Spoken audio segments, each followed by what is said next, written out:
మీ దగ్గరకు వస్తుంటారు గారు. రాహుల్ కాంగ్రెస్ నాయకులు రాహుల్ గారు ఉన్నారు. రాహుల్ గారు నమస్తే అండి. నమస్కారం సార్. ఓవరాల్గా మీరు ఒక జడ్జి కాబట్టి అసలు కాక్రోచ్ పార్టీ పట్ల మీ అభిప్రాయం ఏంటి? మీ పార్టీ స్టాండ్ ఏంటి? పర్సనల్గా అసలు మీ అభిప్రాయం ఏంటి? సార్ ముందుగా మీకు ప్యానల్ పెద్దలకి మెగా వీక్షకులకు అందరికీ నమస్కారం సార్. కాక్రోజ్ అనేది ఈ రోజు అందరూ చూస్తూనే ఉన్నారు. దేశ ప్రజలు, ప్రపంచం మొత్తం ఈ రోజు చక్కర్లు కొట్టే విధంగా సోషల్ మీడియా అంటే ఈ రోజు ఒక యువత తలుచుకుంటే ఏదైనా చేయగలుగుతారని చెప్పి మరోసారి నిరూపించింది. ముందుగా సరే, అభిజిత్ గారిని రియల్ గా అప్రిషియేట్ చేయాలి. కొత్త తరంలో రాజకీయం రావాలి అని చాలా మందికి ఉంటది. వివిధ పార్టీలలో స్థానం తీసుకోనైనా, కొట్లాడైనా, కేసులు పెట్టుకోనైనా తిరిగి మరి ఆ పార్టీ ఫైనాన్షియల్ గానీ పార్టీ ద్వారా అయినా బయటికి రావచ్చు. కానీ ఎట్లాంటి బ్యాక్గ్రౌండ్ లేకుండా, ఒక ఇన్స్టాగ్రామ్ త్రో నుంచే ఒక గుర్తింపు లేకుండా, ఎలాంటి ప్రచారాలు, ఎలాంటి కొట్లాడ లేకుండా ముందుకు వచ్చి ఈ రోజు ఒక ఇన్స్టాగ్రామ్ నుంచి 22 మిలియన్ ఫాలోవర్స్ ఈ రోజు అంత స్థాయికి ఎదిగిందంటే ఈ రోజు రియల్ గా కాంగ్రెస్ పార్టీని అప్రోచ్ చేయాలి. అంటే ఎందుకంటే ఒక జెన్జీ కాబట్టి, నేను ఒక యువకుని కాబట్టి, అంటే యువకులుగానే ఆలోచన చేయాలి. ఎందుకంటే సరే, ఈ యువతరం ఇప్పుడే ఉంటది, ఒక ఏజ్ వెనక యువతరం అనేది ఉడుకు రక్తం అనేది మళ్ళీ రాదు కదా సార్. సో యువకులకు అందరికి న్యాయం జరగాలని చెప్పి ఒక యువకునిగా నాకు కూడా ఆలోచన ఉంటది. సరే, పార్టీల అధికారం ఈ రోజు బీజేపీ ఉందా, రేపు కాంగ్రెస్ ఉంటుందా, ఇంకో పార్టీ ఉంటుందా, ఏ పార్టీ అయినా ఉంటుండొచ్చు. కానీ పోరాటం అనేది యువతలో ఈ రోజు కళ్ళు తెరిచి ఇన్నేళ్ళై మన సంవత్సరం వచ్చి ఈ రోజు ఆ పార్టీ అట్లాంటి పార్టీ పుట్టి ఈ రోజు మేమున్నాం యువత రంగ అని చెప్పి ఒక పార్టీ పుట్టిందంటే రియల్ గా మనం అందరం స్వాగతించాలి కదా. ఇప్పుడు పార్టీలు అనేది ఇప్పుడు ఏంటి సార్, ఎవరి స్వార్థం కోసం వాళ్ళు, ఎవరి స్వార్థం వాళ్ళ స్వార్థాలు చూస్తూనే ఉన్నాం. అంటే నేను ఒక కాంగ్రెస్ పార్టీ అని కాకుండా ఒక స్టూడెంట్ గానైనా, యువకుడిగానైనా మాట్లాడాలంటే ఒక అధికారం వచ్చేదాకా, ఓట్లాడుకునేదాకా ఒక తీరుగు ఉంటది, ఒక అధికారంకి వచ్చినాక ఇంకో తీరుగు ఉంటది. ప్రతి ఒక్క ప్రజా ప్రతినిధిని చూస్తున్నాం, ప్రతి ఒక్క పార్టీని చూస్తున్నాం.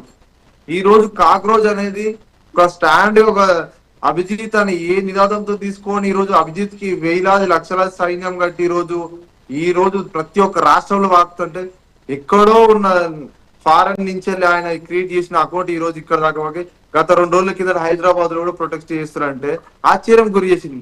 అసలు తెలంగాణ కూర్చొని అనుకోలేదు. ఇప్పుడు మనం ప్యానల్ లో కూర్చున్న కూడా ఎవరు ఇంత దాకా పాకుతుంది, ఇక్కడ ధర్నాలు చేస్తారు, ఇంత స్ట్రైక్ అవుతా అని ఊహించలేరు.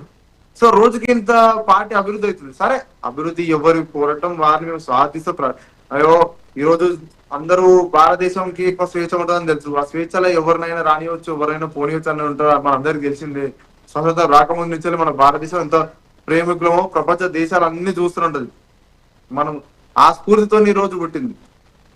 వాటన్నిటిని దృష్టిలో పెట్టుకొని రేపు భవిష్యత్తులో ఆ పార్టీ నిలబెట్టుకుంటే మంచి అవకాశం ఉంటది. యువతరానికి కూడా అవకాశాలు వస్తాయి. జాబులైనా, పదవిలైనా, రాజకీయంగా ఎదుగుదలనైనా అందులో ఉన్న వాళ్ళకి చెప్తున్నా నేను. మెయిన్ గా అందులో చేసే వాళ్ళకి, యువతరంగా రాజకీయాలకు రావాలనుకున్న వాళ్ళు, ఆశపడ్డోళ్ళకి ఆ పార్టీని స్టాండర్డ్ గా ఆయన ఒక్కడే బ్యాలెన్స్ చేస్తుండ్రు. ఆ ఒక్కరికి ఇంతమంది సపోర్ట్ చేస్తారు. సపోర్ట్ అనేది కాదు, హార్డ్ వర్క్ చేయాలి, కొట్లాడాలి. ఎన్నో ఉంటాయి. ఈ రోజు ఎన్నో ఏళ్ళైనా మా కాంగ్రెస్ పార్టీ మీద కొట్లాడాలంటే ఆశామాష కాదు, బీజేపీ పార్టీ మీద కొట్లాడాలంటే ఆశామాష కాదు. ఇలా చాలా పార్టీలు ఉంటాయి, చెప్పుకుంటూ అవుతుంది. వాటన్నిటి పార్టీల మీద పోటీ చేయాలి, పోరాటం చేయాలి, గెలవాలి. గెలిస్తేనే కాంగ్రెస్ పార్టీ ఈ రోజు విజయాన్ని చేయించుకుంటది. ఎందుకంటే ఏదో వచ్చిన మా 4 రోజులు పుట్టిందా, ఇన్స్టాగ్రామ్ లో పుట్టిందా అని అంటే చాలా మంది ముందు ఏమైతుంది, ఇన్సల్ట్ అయిపోతుంది. ఏదో చేసిరు, వచ్చింది, అయిపోయింది, అనుకున్నాం, అయిపోయింది, సోషల్ మీడియాలో చూసినాం, చక్కర్లు కొట్టింది 4 రోజులు అని చెప్పి అనుకుంటే కాదు కదా. ఎంతైతే స్పీడ్ గా వచ్చిందో అంతే స్పీడ్ గా ముందుకు పోవాలని చెప్పి జెన్జీ అందరూ, యావత్ దేశ ప్రజలందరూ కోరుకుంటారు ఇప్పుడు ఈ జనరేషన్ జెన్జీ వాళ్ళందరూ. సో అభిజిత్ గారికి నా ఒక సలహా సూచనలు ఏంటంటే, మీరు పోరాటం చేస్తురు, ఇంకా మీరు వెనక స్ఫూర్తితో, నమ్మకంతో వస్తురు, మీకు ధైర్యం నింపుతురు. నిన్న చూసే ఉంటాం పాపం, ఆయన ఒక ర్యాలీగా ఆయన పోతుంటే స్పీచ్ టైంలో ఆయన చెప్ప మీద కొట్టడం కూడా చూసాం. చాలా బాధాకరం వేసింది. సరే, బీజేపీ పార్టీ వాళ్ళు అంటారు, కాంగ్రెస్ పార్టీ వాళ్ళు చేసిరంటారు, మేమేమంటాం బీజేపీ వాళ్ళు చేసినామంటారు. ఎందుకు ఇవన్నీ, ఈ నిందలు ఇవన్నీ చూడాలి. ఒక యువకుడిగా వచ్చి ఈ రోజు ఏదో చేద్దామని చూస్తుండు. ప్రతి ఒక్కరికి అవకాశాలు ఇచ్చారు కదా ఈ దేశ ప్రజలు. ఒకసారి వాళ్ళకి అవకాశం ఇద్దామని చెప్పి చాలా మంది అనుకుంటారు. ఒక యువతరంగా ఆలోచిస్తారు కాబట్టి సార్, ఈ దేశంలో ఒక యువత తలుచుకుంటే ఏదైనా మార్చగలుగుతుంది అని చెప్పి అందరికీ తెలుసు. ఇప్పుడు జనరేషన్ యువతనే ఉన్నది. ఎందుకంటే అయిపోయింది సార్, ఒక ఏజ్ వరకు వాళ్ళందరూ రాజకీయాలు చేసిరు, డబ్బు సంపాదించుకురు, వాళ్ళ కుటుంబం బాగుపడ్డది, అందరు తరతరాలు తిన్నంత ఆశ సంపాదించారు. కానీ మధ్యవర్తి యువకులంతా వాళ్ళకు ఉద్యోగాలు రాకుండా రోడ్ల పాలవుతారు. అవన్నీ దృష్టిలో పెట్టుకుని ఈరోజు కాంగ్రెస్ పార్టీ పుట్టింది. ఆ కాంగ్రెస్ పార్టీ కూడా ఈరోజు లక్షలాది మంది తరలి వచ్చి రాహుల్ గారు. నమ్మకంతో ఆ భరోసా రాహుల్ గారు ఏదో చేద్దామని చెప్పి అనుకున్నారు. రాహుల్ గారు సార్ నిన్న ఏదైతే మీరు చెప్పిన సందర్భం గుర్తు చేశారు కాబట్టి, ఏదైతే అతనికి చెంపదెబ్బ కొట్టారో ఒక యువకుడు అకస్మాత్తుగా మధ్యలో నుంచి వచ్చారు, ఎక్కడి నుంచి వచ్చి ఒక్కసారిగా దాడి చేయడం మనం చూసాం. దానికి సంబంధించిన వీడియోస్ కూడా బయటకు వచ్చినాయి. చాలా ఘోరంగానే దాడి చేయడం కూడా మనం చూసాం. వరుసగా కంటిన్యూ కొట్టడం కూడా జరిగింది. అయితే వాళ్ళు షాకింగ్లో ఉన్నారు. ఒకసారిగా ఎందుకు ఎవరు ఏందనేది కూడా అర్థం కాలేదు. వాస్తవంగా ఇది ఒక రాజకీయ పార్టీ కాదు, కేవలం ప్రశ్నిస్తూ, కేవలం ఉన్నటువంటి సమాజంలో జరుగుతున్న ఎప్పటికప్పుడు అప్డేటెడ్ ఉన్నటువంటి సమస్యల మీద ప్రశ్నిస్తూ ముందుకెళ్తున్నటువంటి కాక్రోచ్ పార్టీ. దీనికి దాంట్లో ఇంకా లోపాలు వెతుకుతూ, లేకపోతే అవినీతనో, లేకపోతే ఫలానానో, ఇంకా వేరే వేరే ఏమైనా ఉంటే, రాజకీయ పార్టీ అవగాహన ఉంటే, సమస్యలు ఉంటే అతని మీద దాడి జరగాలి. కేవలం ప్రస్తుతం అప్డేట్ సమస్యల మీద ప్రశ్నిస్తున్న తనకి దాడి చేసే ఉద్దేశం ఏముండిద్ది అంటారు? అతను చెప్తూ నేను ఏ రాజకీయ పార్టీకి చెందిన వ్యక్తిని కాదు, ఇందులో సమాజాన్ని తప్పుదోవ పట్టిస్తున్నాడు కాబట్టి నేను దాడి చేశాను అన్నటువంటి స్టేట్మెంట్ ఇవ్వడం కూడా జరిగింది. దీని పట్ల మీ కామెంట్ ఏంటి? నేను అదే అంటున్నా సార్, అతని పోరాటం మంచిగానే ఉన్నది. దేనికోసం? దేశంలో యువతలు ఆగమైపోతురు. అయ్యా మీకే నా పదవులు, మీరేనా కూర్చున్నది కూర్చుంటారు, మీరే బాగుపడతారా? యువకులకి తిరిగి తిరిగి చెప్పులు అరిగిపోతున్నాయి, జాబులు వస్తలేవు, వాళ్ళకు ఉద్యోగాలు లేవు, వాళ్ళ కుటుంబం మొత్తం రోడ్ల మీద పడుతుందని చెప్పి ఆయన ఒక ముందుకు వచ్చి ఈ రోజు ఆయన నడిపిస్తున్న ఒక వ్యవస్థని, అట్లాంటి వ్యక్తిని ఈ రోజు దాడి కూడా మేము కాంగ్రెస్ పార్టీ నుంచి మేము కూడా ఖండిస్తాం సార్. మేము కాంగ్రెస్ పార్టీ నుంచి మేము సిజేపీకి మద్దతు ఇప్పుడే కాదు, మన ఇప్పటి నుంచో మా కాంగ్రెస్ నాయకులమైన మా రాహుల్ గాంధీ గారైనా మద్దతు పలుకుతారు. ఎందుకంటే మేము వ్యతిరేకం కాదు, కాంగ్రెస్ పార్టీకి మేము మద్దతు పలుకుతున్నాం. కానీ అది చాలా బాధాకరం. నాకు కూడా నిజంగా నిన్న చూసినప్పుడు నాకు చాలా బాధ అనిపించింది. నిన్న పాపం అట్లా చేయడం అది కరెక్ట్ కాదు.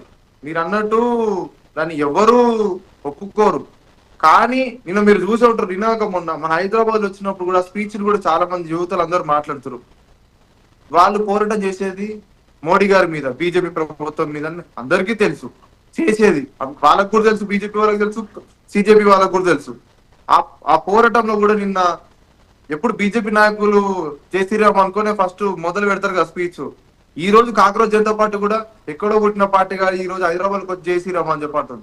ఈ రోజు భారతదేశంలో ప్రతి ఒక్క మూలం జై శ్రీరామ్ అనుకుంటే వాళ్ళు కూడా స్టార్ట్ చేస్తారు. అంటే మీరు మతం పెట్టుకున్న రాజకీయాలు చేశారు కదా, ఈ రోజు మేము ఆ మతాన్ని గౌరవిస్తున్నాం. ఆ ఒక్క మతం కాదు, యావత్ భారతదేశంలో ఎన్ని మతాలు ఉంటే అన్ని మతాలను గౌరవిస్తామని చెప్పి ఆ నినాదం హైదరాబాద్ లో అయినా యావత్ ప్రతి ఒక్క రాష్ట్రంలో వాళ్ళు నినాదం తీసుకొని పోతారు.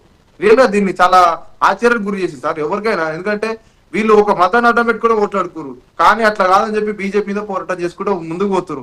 మనం దాన్ని అందరం స్వాగతిద్దాం. మోడీ గారు ఏం చేసిరు 12 ఏళ్ళు చూసినాం, బీజేపీ వాళ్ళు ఇక చేసిరు 12 ఏళ్ళు అని చెప్పన్నారు కదా, దాని మీద వాళ్ళు పోరాటం చేస్తారు. మేము కాంగ్రెస్ పార్టీ దానికి ఎన్నడూ ఆపోజిట్ కాదు, మేము ఎన్నడూ ఈ పార్టీ కాదు సార్. ఇంకా యూత్లో ఇంకెన్ని పార్టీలు పుట్టినా, ఇంకా జంజీ ఇంకా కొత్త తరాలు ఎన్ని వచ్చినా కాంగ్రెస్ పార్టీ, రాహుల్ గాంధీ గారు యువతరం కోసం ఆలోచిస్తాడు. ఓకే రాహుల్ గారు మంచి సందేశం ఇచ్చారు.